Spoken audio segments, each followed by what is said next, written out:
дека ќе зборуваме во продолжение за еден од, за жал, најсмртоносните канцери. Станува збор за канцер, за рак на билите дробови, а денешниот ден, 1 август, е денот кога се посветува малку поголемо внимание, всушност за симптомите, за превенцијата, за диагностиката, а потоа нели и за третманот, но и за она најважното кога е во прашање канцерот на били дробови, а тоа е дека раната диагностика спасува живот.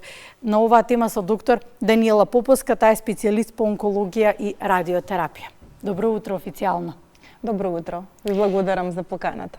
Се дискутира на темата и верувам дека вие ќе го кажете во науката одговорот, но сепак праксата ќе биде онаа која што ќе преовладува во точниот одговор на темата. Кои се симптомите со кои што може да се наведе на мнение дека треба да се проверат билите дробови?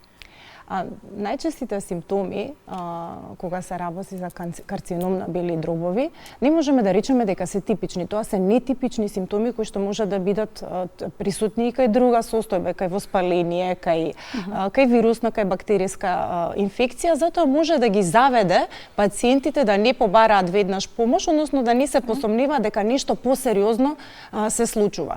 Најчести симптоми, односно повеќе од 40-50% од пациентите кои што имаат диагноза на канцер на бели дробови имаат кашлица, која што може да биде и сува или продуктивна кашлица. Крвав искашлок исто така е многу честа презентација на белодробната малигна болест. Тешко дишење, отежнато дишење, промена во гласот, која што пак се поврзува од друга страна и со презентацијата, односно местоположбата на туморот, меѓутоа и со тоа дека најголем дел од пациентите кои што имаат белодробен карцином се пушачи, значи па така да и може би подолг период имаат променет глас кој што се должи на пушењето, исто така да ги завезде во препознавањето на симптомите. Други исто така, па ќе речам нетипични симптоми се слабост, малаксалост, замор, кој што трае долго, покачена температура која што знае да се јави на одредени интервали, да речем да не трае во текот на целиот ден, препотување, ноќно потење, значи исто така може да биде симптом на презентација, која што односно треба да ги наведе дека можеби нешто се случува, односно да се јават на лекар. Исто така еден од симптомите, освен овие што ги кажав, е загуба нагла на телесна тежина, и тоа пад во телесната тежина, да речам, повеќе од 10%, односно повеќе од 5 килограми од 10, забележителна, така. Добро, кога е во прашање диагностиката, симптомите, тие се дел од симптомите, диагностиката, тука малку, постојано зборуваме дека раната диагностика ќе спаси живот.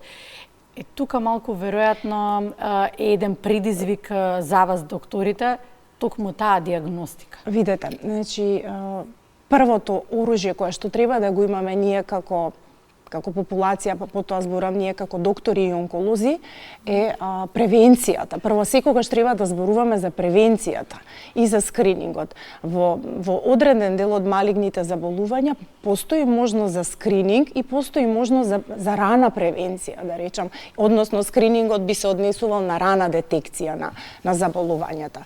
Превенцијата пред се однесува на тоа да ги знаеме ризик факторите и како да можеме ние да влијаеме на ризик факторите, да ги намалиме и на тој начин да го зачуваме нашето здравје. Како што рековте, треба да ги зачуваме. Треба да внимаваме на многу работи, треба да сме одговорни не само кон природата и кон себе.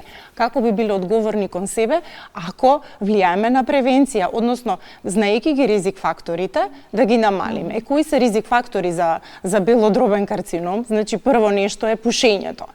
Се знае дека 90% директно населението го 90% од пациентите кои што имаат, морам да ги кажам и сакам да ги кажам овие бројки, 85 до 90% од пациентите кои што имаат карцином на бели дробови се пушачи или биле претходно пушачи во последните 10 до 15 години. Второ, секако многу битна е физичката активност, зборувајќи како превенција за било кое малигно заболување. Значи, исхраната, алкохолот, тоа е она што го зборувам, вниманието и љубовта кон себе, вниманието на себе. Пред се тука прво да работиме, односно во намалување на ризиците. Потоа следи раната диагностика или тоа е скринингот. Во Македонија не постои скрининг и во многу други земји се уште не постои јасно утврден скрининг за канцер на бели дробови. А доколку би постоел, тоа би било што? Би била рентген снимка? Не рентген снимка, се вели нискодозна компјутерска томографија. Според препораките кои што постојат, особено во високо развиените земји, се прави скрининг кој вклучува нискодозна компјутерска томографија. Што значи тоа? Значи помало дозно оптоварување во снимањето, односно да кажам помалку зрачење, меѓутоа сепак со голем степен на детекција доколку нешто се случува. Програмите кои што и земјите кои што имаат скрининги вклучуваат популацијата од 50 години до 74 или 80. Тоа ќе ве прашав ризик група дали постои. Таа е најризичната, меѓутоа долгогодишни и пушачи пред се. Тие би биле оние кои што се најризичните, затоа повторно така и почнав да ви одговарам на прашањето. Значи, над 50 години најчесто се и мажи кои што се заболени од канцер на бели дробови, меѓутоа исто така во последно време се повеќе млади има и повеќе жени, затоа што пушењето станува масовна феномен, да речам, не станува од секогаш и било. Да, од секогаш било, знаат и повозрасните да кажат дека тоа е некој култ кај нас. Видете, ние секогаш правиме многу работи за кои што знаеме да правиме многу работи за кои што знаеме дека може да бидат многу штетни за нашето здравје, а сепак ги правиме и најверојатно тоа ни е некој прифатен ризик или пак ние мислиме дека нас нема ништо да ни се случи. Меѓутоа веројатно на второто се случува, знаете, многу често се случува. За кога сме кај диагностиката, сакам нешто да ве прашам, затоа што многу често се јавува како недоумица кај луѓето и веројатно недоумицата се јавува поради тоа што многу луѓе се слушаат и знаете како велат 10 мајки килаво дете. Да, и сега еден ќе каже дека за да се диагностицира треба да се земе пункција, друг ќе рече никако не смее да се чепка ткивото, затоа што може пак да се разгради, да направи проблем и така натаму. Кој да се слуша? Значи, вака, добро е кога зборуваме за ова и би требало повеќе да зборуваме. Значи, постојат митови кои што треба ние како стручни лица нели да ги разрешиме. Не можеме ние да лекуваме правилно било која болест без да имаме правилна диагноза. За да имаме правилна диагноза ни треба соодветна диагностика, односно алатки за диагностика. Првото нешто е сликовната, она што рековте, почнувајќи од рентген која што не е прифатлива, односно ни треба 3D најмалку, тоа значи компјутерска томографија или скен во поново време кој што има малку поголема сензитивност, да речеме. Затоа посебно ќе ве прашав исто, да. И потоа откако ќе се направи комплетен стейджинг, викаме ние, односно проценка на раширеноста на болеста или да дадеме клиничка проценка за стадиумот, тогаш спрема сликовната диагностика, гледаме од каде би било најсоодветно да се земе материјал. И мора да се земе материјал за ние да имаме точно име и презиме на болеста и да се направат дополнителни испитувања кои што многу ќе ни помогнат во начинот на лекување на пациентот и да знаеме со што се соочуваме. Тие ќе бидат веројатно во степенот во кој што е развиена. Стадиумот, да. Се извинам, стадиумот, да. И сега, дали тоа значи врз основа на стадиумот, до каде е развојот на болеста, колку има зафатено, дали тоа значи дека не е се операбилно? Точно така. Затоа ни е потребна прво сликовната диагностика, значи компјутерот, направо како алатка која што ние да е достапна PET-скенот, еве го спомнав, можеби ќе зборуваме и подоцна. Значи прво тоа ни треба за да видиме точно каде, а потоа да направиме. Меѓутоа, од сликовната дијагностика ние ќе видиме дали е само во белите дробови, дали има присутни локална болест, односно тоа се однесува на жлезди кои што би биле најверојатно изменети од болеста, дали има зафатени други органи надвор од белите дробови. Сето тоа ни го дава стадиумот на болеста. Ако е во белите дробови, значи можеби е од прв до трет стадиум, зависно од тоа кои од жлездите во средноградието, односно во медиастинумот се зафатени, а од тоа ни зависи и операбилноста. Значи не секој пациент со белодробен карцином кој што има локална болест или регионална болест, значи во белите дробови во средноградието, може да се оперира. Значи лимфните и големината на туморот има улога во таа проценка и зафатеноста на лимфните јазли. PET-скенот го споменавме, ајде сега да направиме една дистинкција помеѓу рентгенот и PET-скенот. Исто кога сме кај митови, кај тоа дека секој нели си дава свое мислење, рентгенот зрачи и доволно е, ова велам како што е пренесено, доволно е да се направи еднаш, или на одреден временски период не смее два пати, а PET-скенот можете да го направите безполезно повеќе пати. Објаснете ни зашто станува збор. Митови и реалност. Значи, сега ме прашувате споредете рентген со PET-скен, тоа исто како да ви споредам 101 или Југо од 80-тите години со Мерцедес од оваа година производство. Што значи тоа? Спомнав можеби пред малку, степен на секоја од оние алатки ние кои што ги користиме за дијагноза имаат степен на сензитивност и специфичност. Најниска сензитивност и специфичност има рентгенот, зашто тоа е дводимензионална метода. Не може се да се види јасно, може да постои преклопување, затоа што само во два правци и може многу лесно некои работи да се превидат, односно да не се детектираат. Да се занимаат. Компјутерската томографија ни е степен чекор во дијагностиката, ако споредуваме со рентген дијагностика, со 2D дијагностиката, тоа е тродимензионална, а PET-скенот имаме спој, компјутерската томографија ја дава морфологијата во 3 димензии, додека PET-скенот не само што ни ја дава морфологијата на телото, туку дава и е функционален тест. Што значи тоа? Дава каде има најверојатно можност за промени во телото, односно детекција на забрзан метаболизам кој што е асоциран обично кај малигно. А во делот на зрачење? Во делот има на зрачењето, тоа или така, што е разликата? 2D само има јонизирачки зраци, додека ако зборуваме или сега споредуваме со PET-скенот, тука користиме и тоа е радионуклеотидна метода, односно радионуклеарна метода, се извинувам, во кој што се користи значи радионуклеотид венски аплициран кај пациентите, кој што има мал опсек на зрачење, значи многу краток опсек на зрачење во телото, се измокрува за краток период, се изфрла од организмот и нема долготрајни последици во однос на организмот на пациентот. Што се однесува до 2D дијагностиката, исто и таа постои мит дека сето тоа е премногу зрачење.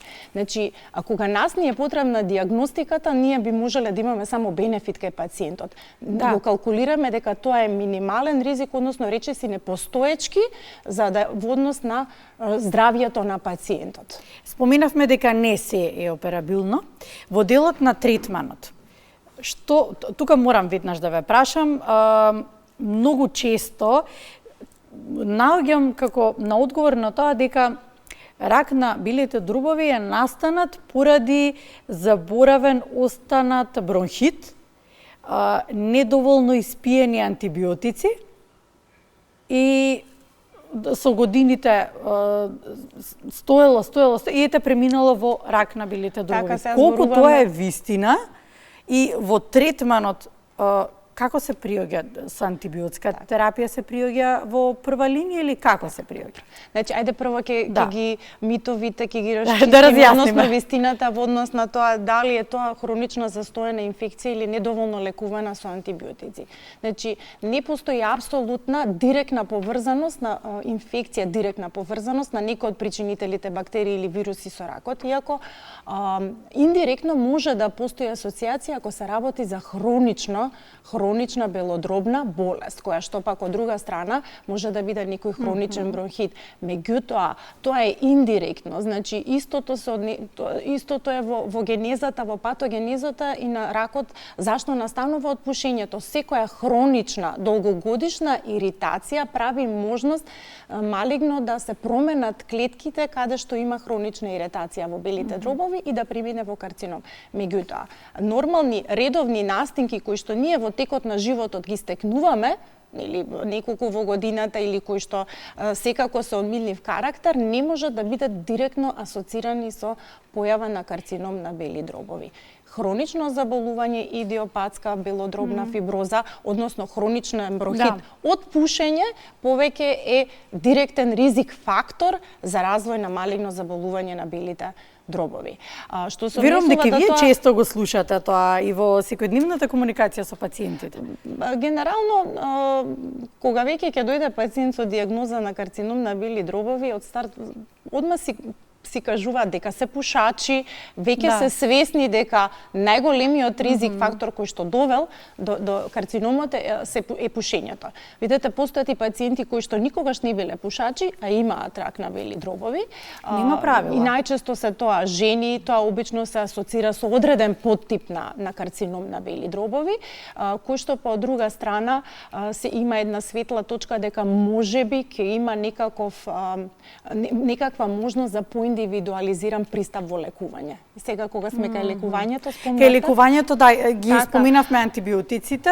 Зошто тие се даваат во прва линија? Не се во прва линија. Не се даваат во прва линија при лекување на карцином на бели дробови. Кога зборуваме за онколошки пристап, во прва линија, односно лекувањето и третменот зависи од стадиумот на болеста.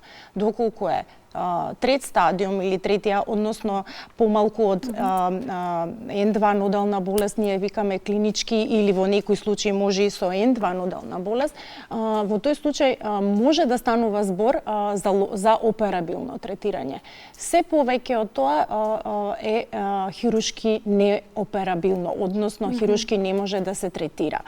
Во некои случаи првичниот пристап ни е радиохемотерапија, значи комбинирана зрачна терапија со хемотерапија, или пак прво почнуваме со хемотерапија, па потоа одиме со радиотерапија. Зборувам за ограничена болест, односно клинички трет стадиум, трети Б стадиум на болест. Кога се работи за четврти стадиум на болест, тогаш веќе сметаме дека тоа е расширена болест или најмалку е зафатена плеврата. Во тој случај хемотерапијата е избор доколку пациентот нема некоја драйвер мутација, она што го зборува светлата точка во пристапот во лекувањето кај пациентите со белодробен карцином. Односно, многу сме пак на некој начин среќни дека во последните години многу се развива науката во поглед на третман на белодробниот карцином.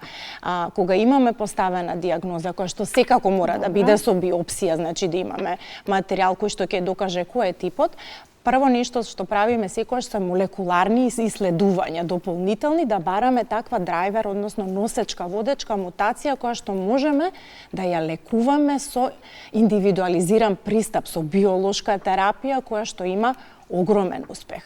Се надеваме дека развојот на медицината ќе допринесе паралелно со одговорноста на граѓаните, нели, на намалување на таа висока стапка на смртност, конкретно кога бројките станува збор за... секогаш што ги дискутиравме пред да почне емисијата, тоа е светска статистика, значи бројките се огромни, над 2,5 милиони луѓе заболуваат од карцином на бели дробови годишно. Некои податоци се дека и секоја втора минута починува некој пациент од канцер на бели дробови. Значи над 1,5 милион пациенти годишно умираат од канцер на бели дробови. дробови. Не само што е најчест и е најсмртоносен и кај мажите, најчест е кај мажите, меѓутоа е најсмртоносен и кај машката и кај женската популација.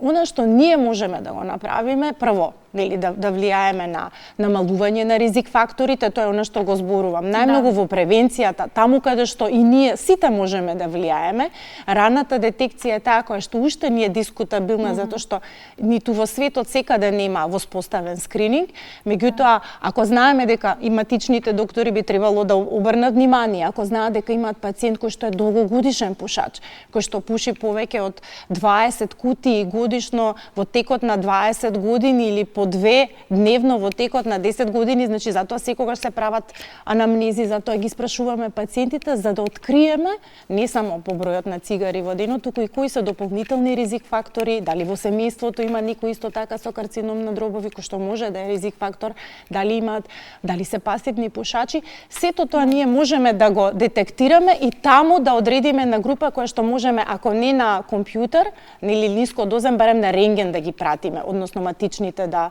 ги пратат. Сакав да го завршиме разговорот со оглед на тоа дека со типот на пациенти со кои што се очувате секојдневно е голем предизвик за вас. Од една страна големо вложување да помогнете на секаков можен начин, но и во делот кога веројатно гледате дека не можете повеќе ни да помогнете, која е силата, која е енергијата која што пред се прво си ја давате на себе, а потоа ја пренесувате на пациентите? Знаете, секогаш се ставам од другата страна. Секогаш сакам да се ставам како име на луѓето од другата. Сочувствувам со пациентите и се трудам се она што знае медицината, се она што ние како доктори во текот на нашата едукација сме го стекнале, сме го научиле, сме го осознале или како искуство да го примениме за да им помогнеме на пациентите. Пациентите со рак на бели дробови, со канцер на бели дробови се едни од најтешките. И не само за третман, и со самата презентација доаѓаат во веќе најчесто во доцен стадиум со многу симптоми, значи имаат обично тешко дишење, имаат болка и навистина имаат потреба од помош. Доколку немаме можност за специфична онколошка терапија, даваме супортива. Значи најбитно е да немаат болка, да се овозможи колку подобра исхрана на тој пациент затоа што губат, тие имаат загуба во течност, да се овозможи правилна нега на тие пациенти. Сакав да ви кажам дека ви посакувам да успеете пред се со енергија во она што е ваша најголема мисија, а тоа е да го спасите секој пациент. И верувам дека ќе ве држи оваа енергија и сила меѓусебно да си ја дадете поддршката во истото.